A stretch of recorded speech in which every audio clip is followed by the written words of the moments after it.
So this is just a quick little video of some work you can do to relax neck, shoulders, and back using a bender ball.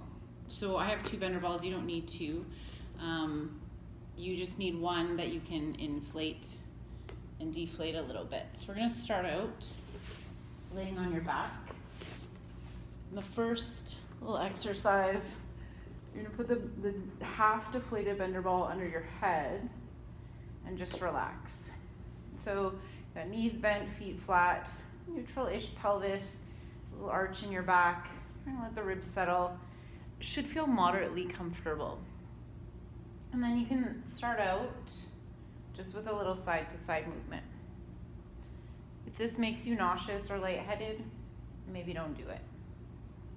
Neck might be creaky, that's okay.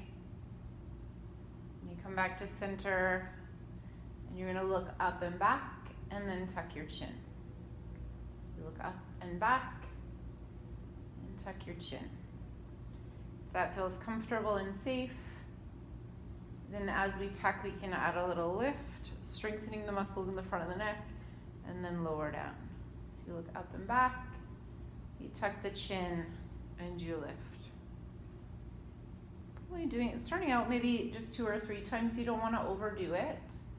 Our necks tend to be a little bit weak, so you want to be gentle with that. And again, you just settle for a moment. You can take that out from under your head. Then you take more of the fully inflated bender ball, and you're going to put it between your shoulder blades and your upper back. Now, you'll probably want to support your head. Just kind of relax here a little bit.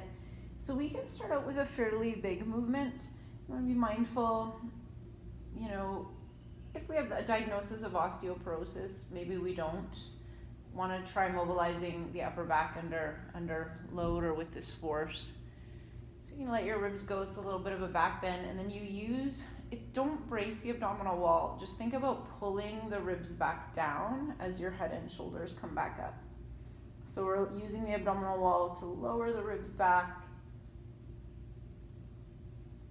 and then pick them back up. So again, you can do that a couple times. And then you make the movement a little smaller. Keep your ribs down. They're not going to move too much. And it's just a little bit back and a little bit forward. A little bit back and a little bit forward. And then we can add a little rotation. You can see, can I touch my elbow to the floor? But you'll notice I'm not doing this. Keeping my ribs down as I reach back. And then you come back, you go the other side. And then you come back.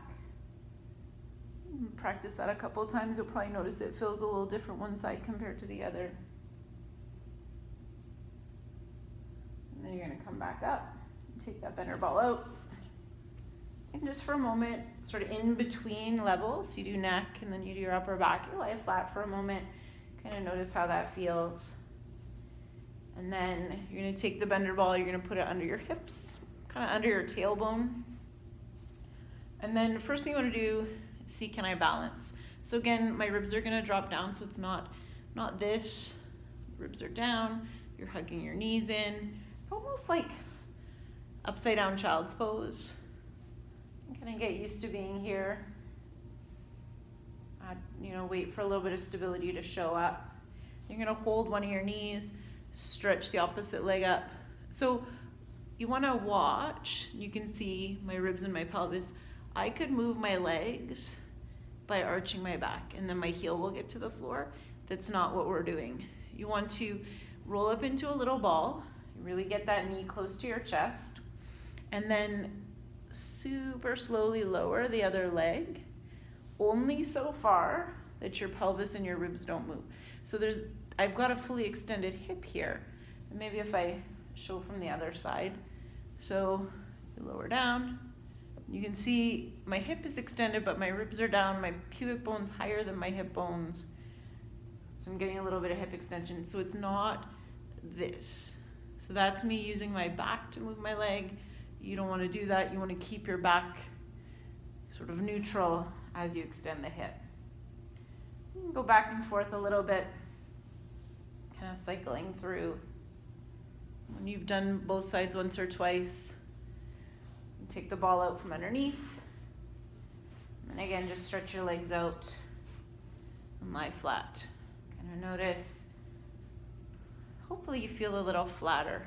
Ribs have dropped a little, pelvis is a little more neutral, and the thighs are down.